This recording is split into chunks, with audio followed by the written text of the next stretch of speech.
Hey everyone, welcome back with me again in this channel. On today's video, I'm going to show you how to create warm and cinematic color for your videos using the CapCut filter. So first, just import your clips and then go to filter.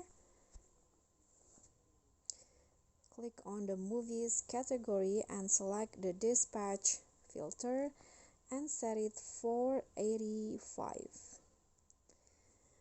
Now you can go to adjust and adjust the brightness into 3 and increase the sharpen into 35 like this. Now click on the grabs and on the white color use this curve, and here you are done. Just click on the check icon and this will be the result.